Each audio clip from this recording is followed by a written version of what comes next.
Welcome to Bite at a Time Books, where we read you your favorite classics one bite at a time. My name is Bree Carlile, and I love to read, and wanted to share my passion with listeners like you. Be sure to follow the show on your favorite podcast platforms so you get all the new episodes. Or you can follow the show on YouTube, where we have playlists for all the stories.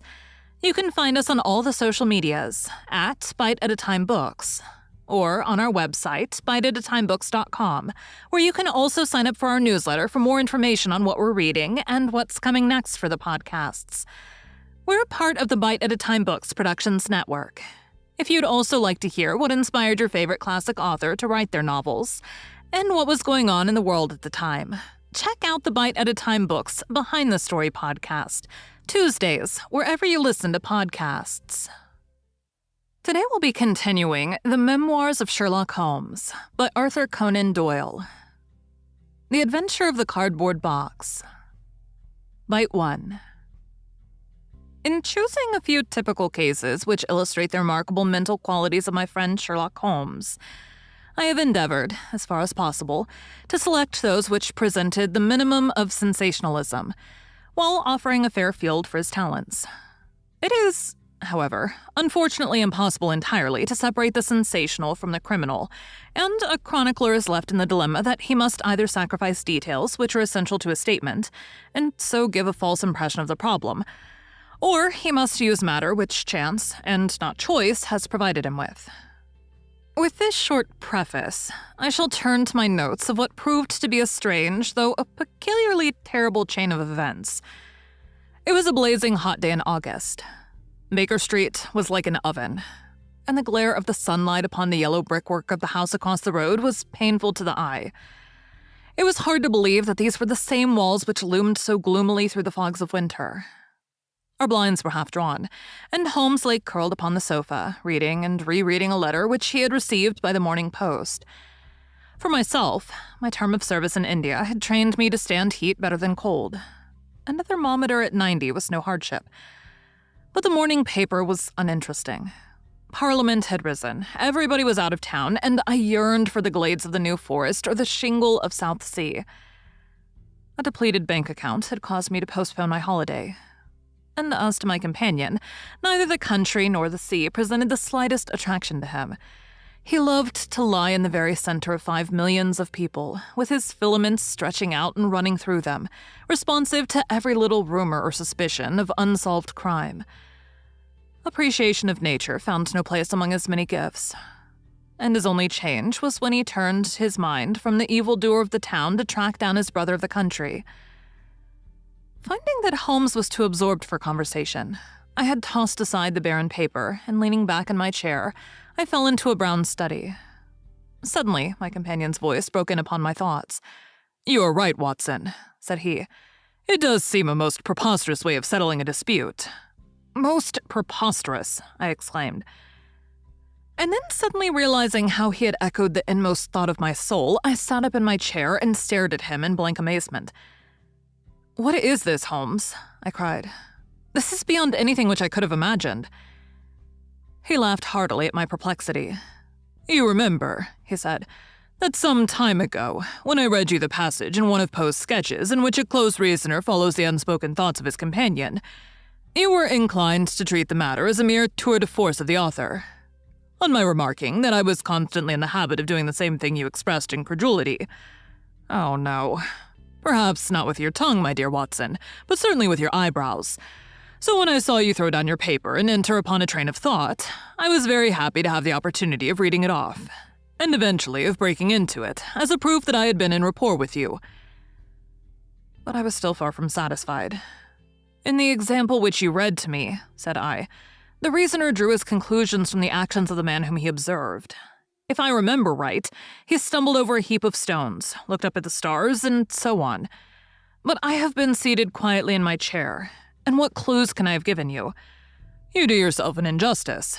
The features are given to man as the means by which he shall express his emotions, and yours are faithful servants."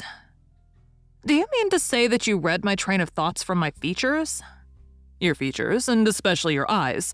Perhaps you cannot yourself recall how your reverie commenced." "No, I cannot." "Then I will tell you. After throwing down your paper, which was the action which drew my attention to you, you sat for half a minute with a vacant expression. Then your eyes fixed themselves upon your newly framed picture of General Gordon, and I saw by the alteration in your face that a train of thought had been started. But it did not lead very far. Your eyes flashed across to the unframed portrait of Henry Ward Beecher, which stands upon the top of your books. Then you glanced up at the wall, and of course your meaning was obvious. You were thinking that if the portrait were framed, it would just cover that bare space and correspond with Gordon's picture over there. "You have followed me wonderfully," I exclaimed. "So far I could hardly have gone astray. But now your thoughts went back to Beecher, and you looked hard across as if you were studying the character and his features. Then your eyes ceased to pucker, but you continued to look across, and your face was thoughtful.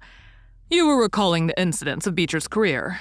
I was well aware that you could not do this without thinking of the mission which he undertook on behalf of the North at the time of the Civil War, for I remember your expressing your passionate indignation at the way in which he was received by the more turbulent of our people. You felt so strongly about it that I knew you could not think of Beecher without thinking of that also.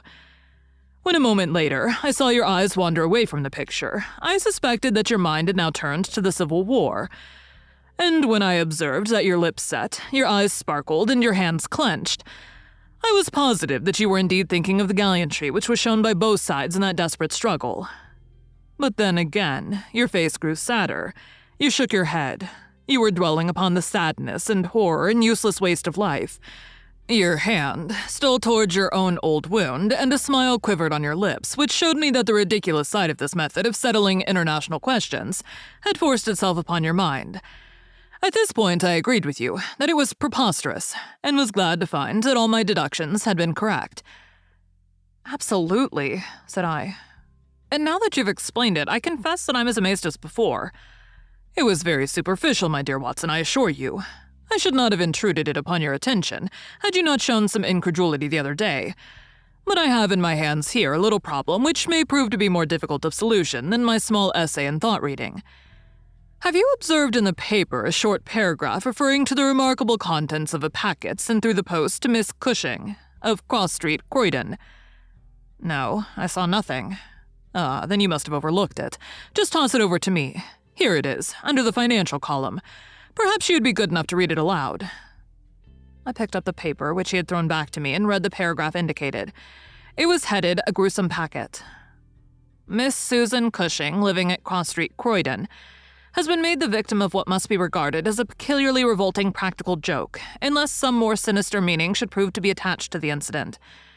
At 2 o'clock yesterday afternoon, a small packet, wrapped in brown paper, was handed in by the postman. A cardboard box was inside, which was filled with coarse salt. On emptying this, Miss Cushing was horrified to find 2 human ears, apparently quite freshly severed. The box had been sent by parcel post from Belfast upon the morning before. There is no indication as to the sender, and the matter is the more mysterious as Miss Cushing, who is a maiden lady of 50, has led a most retired life, and has so few acquaintances or correspondents that it is a rare event for her to receive anything through the post. Some years ago, however, when she resided at Penge, she let apartments in her house to 3 young medical students whom she was obliged to get rid of on account of their noisy and irregular habits. The police are of opinion that this outrage may have been perpetrated upon Miss Cushing by these youths who owed her a grudge and who hoped to frighten her by sending her these relics of the dissecting rooms. Some probability is lent to the theory by the fact that one of these students came from the north of Ireland, and to the best of Miss Cushing's belief, from Belfast. In the meantime, the matter is being actively investigated, Mr. Lestrade, one of the very smartest of our detective officers, being in charge of the case. "So much for the Daily Chronicle," said Holmes as I finished reading. "Now for our friend Lestrade. I had a note from him this morning in which he says, 'I think that this case is very much in your line. We have every hope of clearing the matter up, but we find a little difficulty in getting anything to work upon. We have, of course, wired to the Belfast post office, but a large number of parcels were handed in upon that day, and they have no means of identifying this particular one, or of remembering the sender. The box is a half-pound box of honeydew tobacco, and does not help us in any way. The medical student theory still appears to me to be the most feasible, but if you should have a few hours to spare, I should be very happy to see you out here. I shall be either at the house or in the police station all day. What say you, Watson? Can you rise superior to the heat and run down to Croydon with me on the off chance of a case for your annals? I was longing for something to do. You shall have it then. Ring for our boots and tell them to order a cab. I'll be back in a moment when I've changed my dressing gown and filled my cigar case. A shower of rain fell while we were in the train, and the heat was far less oppressive in Croydon than in town. Holmes had sent on a wire. St. Lestrade, as wiry as dapper and as ferret-like as ever, was waiting for us at the station. A walk of 5 minutes took us to Cross Street, where Miss Cushing resided. It was a very long street of 2-story brick houses, neat and prim, with whitened stone steps and little groups of aproned women gossiping at the doors. Halfway down, Lestrade stopped and tapped at a door, which was opened by a small servant girl. Miss Cushing was sitting in the front room, into which we were ushered. She was a placid-faced woman, with large, gentle eyes, and grizzled hair curving down over her temples on each side. A worked antimacassar lay upon her lap, and a basket of colored silks stood upon a stool beside her. "They are in the outhouse, those dreadful things," said she as Lestrade entered. "I wish that you would take them away altogether." "So I shall, Miss Cushing. I only kept them here until my friend, Mr. Holmes, should have seen them in your presence." "Why in my presence, sir?" "In case you wish to ask any questions." "What is the use of asking me questions when I tell you I know nothing whatever about it?" "Quite so, madame," said Holmes in a soothing way. "I have no doubt that you've been annoyed more than enough already over this business." "Indeed I have, sir. I am a quiet woman and live a retired life. It is something new for me to see my name in the papers and to find the police in my house. I won't have those things in here, Mr. Lestrade. If you wish to see them, you must go to the outhouse." It was a small shed in the narrow garden which ran behind the house. Lestrade went in and brought out a yellow cardboard box with a piece of brown paper and some string. There was a bench at the end of the path, and we all sat down, while Holmes examined, one by one, the articles which Lestrade had handed him. "The string is exceedingly interesting," he remarked, holding it up to the light and sniffing at it. "What do you make of this string, Lestrade? It has been tarred." "Precisely. It is a piece of tarred twine. You have also, no doubt, remarked that Miss Cushing has cut the cord with the scissors, as can be seen by the double fray on each side. This is of importance." "I cannot see the importance," said Lestrade. "The importance lies in the fact that the knot is left intact, and that this knot is of a peculiar character. It is very neatly tied. I had already made a note to that effect," said Lestrade complacently. Thank you for joining Bite at a Time Books today, while we read a bite of one of your favorite classics. Again, my name is Bree Carlile, and I hope you join us tomorrow for the next bite of the Memoirs of Sherlock Holmes. If you enjoyed our show, be sure to follow us so you get all the new episodes. We would also love for you to drop us a rating on your favorite podcast platform. You can catch us on all the social medias at Bite at a Time Books, or check out our website, biteatatimebooks.com, where you can sign up for our newsletter. Our show is part of the Bite at a Time Books Productions Network. If you would also like to hear about the authors who write the books we read on the show, check out the Bite at a Time Books Behind the Story podcast, wherever you listen to podcasts, or on biteatatimebooksbehindthestory.com.